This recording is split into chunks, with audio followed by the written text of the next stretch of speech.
Hotman Paris Hutapea diadukan ke polisi. Dia dituduh melakukan penyebaran informasi bermuatan asusila melalui akun Instagramnya. Yang melaporkan juga pengacara terkenal, Razman Arif Nasution dan kawan-kawannya. Razman adalah pengacara sekaligus politisi dari Partai Golkar. Menurut Razman, postingan Hotman Paris sering mengeksploitasi perempuan. Itu meresahkan, kata Razman. Hotman dilaporkan atas dugaan pelanggaran Undang-Undang ITE yang melarang penyebaran video asusila.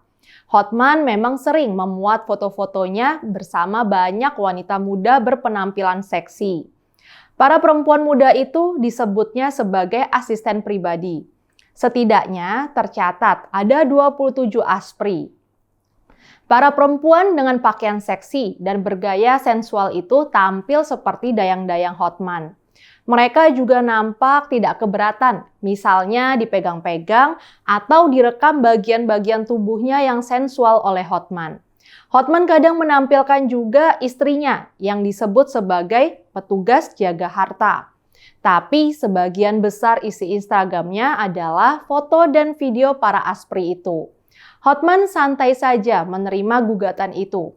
Ia menuduh gugatan Razman itu ada kaitannya dengan kasus pidana Dr. Richard Lee di Polda Metro Jaya. Kata Hotman, Razman mengira Hotman merebut kasus Dr. Lee yang semula ditanganinya. Hotman juga menuduh gugatan itu datang dari mereka yang iri. Dengan sinis, Hotman menyindir para penggugat di Instagramnya. Dia bilang, maklum hidup di ibu kota ini ada yang sukses dan ada yang tidak sukses. Akibatnya ada yang nyinyir dan cemburu. Lalu dia bilang, kacian yang cemburu, mau masuk TV ya? Cari panggung ya? Memang sulit dibantah. Hotman adalah salah satu pengacara paling terkenal dan juga mahal di Indonesia. Di akun IG-nya, dia juga menyebut dirinya sebagai pengacara komersial, keuangan internasional, dan bankruptcy alias kasus-kasus kebangkrutan. Tapi di publik, ia sangat terkenal karena terlibat dalam kasus-kasus sensasional dan selebritis. Dia dikenal dengan beragam julukan. Dari pengacara selebritis Indonesia, celebrity lawyers, Raja Pilot, pengacara 30 miliar, bahkan the most dangerous lawyer. Dia sendiri pernah bilang, 99% kasus yang ditanganinya terkait bisnis internasional. Kalau dia menangani kasus selebriti itu karena dia bosan dengan kasus yang itu-itu aja. Namanya mulai dikenal publik ketika pada 2009 dia menjadi kuasa hukum Manohara Odelia Pinot. Manohara adalah seorang wanita Indonesia yang mengalami kekerasan rumah tangga oleh Pangeran Kesultanan Kelantan, Malaysia, Tengku M. Fakhri. Kemudian pada 2011, ia menjadi bagian tim kuasa hukum Muhammad Nazarudin, mantan bendahara umum Partai Demokrat.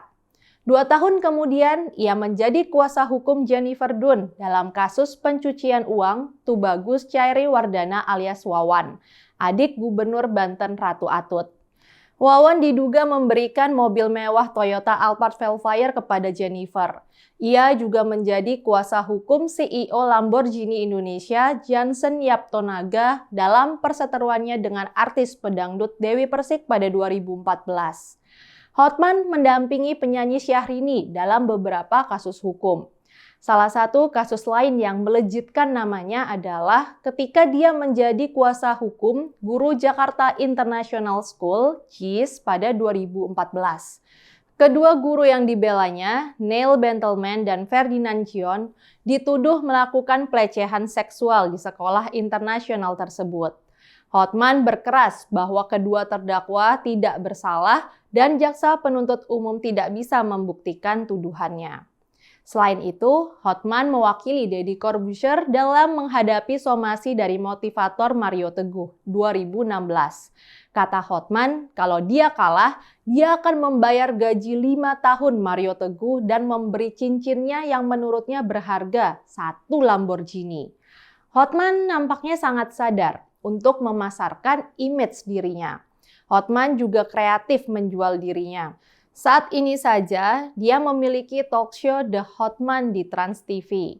Sebelumnya, acara sejenis sudah tayang di iNews TV dengan nama Hotman Paris Show.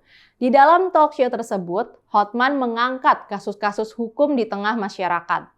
Acara itu juga diselingi dengan pembicaraan tentang isu-isu yang sedang viral, gosip artis, dan apa yang disebut cerita inspiratif. Sebelumnya, dia bahkan juga punya acara televisi berjudul Kedai Kopi Joni. Di acara itu, dia mengundang warga untuk memperoleh bantuan hukum gratis dengan cara datang ke sebuah kedai kopi di Kelapa Gading, Jakarta Utara. Konsultasi hukum gratis itulah yang kemudian direkam dan ditampilkan di layar televisi. Jadi bisa dibilang, tampilan Hotman dengan Lamborghini, perempuan-perempuan seksi, dan juga deretan cincinnya adalah bagian dari marketing dirinya. Ini bukan pertama kali Hotman digugat. Pada 2019, Hotman diadukan oleh sesama pengacara Farhad Abbas. Tapi yang dilaporkan bukanlah foto-foto Hotman bersama perempuan. Farhad menuduh Hotman menyebarkan video porno melalui akun Instagramnya. Hotman membantahnya. Dia bahkan sampai membuat sayembara menantang siapapun yang bisa menunjukkan video mesum di Instagramnya akan memperoleh hadiah 10 miliar rupiah. Kali ini pun, Hotman nampaknya akan bebas dari jerat hukum. Foto-foto yang ditampilkan Hotman barangkali sebagian pihak dianggap sebagai tidak pantas dan bahkan menggelikan. Tapi secara hukum itu bukanlah hal yang terlarang. Kalau foto-foto perempuan berpakaian seksi dengan gaya sensual masuk dalam kategori asusila, maka banyak sekali selebritis Instagram yang bisa juga dipidanakan. Yang paling jauh bisa dipersoalkan adalah kode etik. Rasman menyatakan ia berencana mengadukan perbuatan Hotman Paris kepada Dewan Pimpinan Nasional Perhimpunan Advokat Indonesia. Di kode etik dinyatakan bahwa advokat harus senantiasa menjunjung tinggi profesi advokat sebagai profesi terhormat. Demikian pula dalam Undang-Undang Advokat ditegaskan bahwa advokat harus menjaga sikap dalam menjalankan tugas maupun dalam kehidupan sehari-hari. Menurut Rasman, adegan Hotman memeluk-meluk perempuan disebarkan melalui Instagram mencoreng kehormatan advokat. Artinya, Hotman dituduh melanggar kode etik sebagai pengacara. Bila Pradi menyatakan Hotman memang melanggar serius kode etik, Hotman terancam diskors atau dicabut izinnya sebagai advokat. Sebagai advokat terkemuka, Hotman memang rasanya perlu lebih menjaga kewibawaan profesinya. Ia juga perlu menjaga perasaan istri dan anak-anaknya.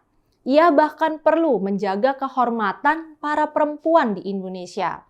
Secara etik, Hotman memang bermasalah, tapi pelanggaran etik itu tidak perlu membawanya ke pengadilan. Saya Rizka Putri, undur diri.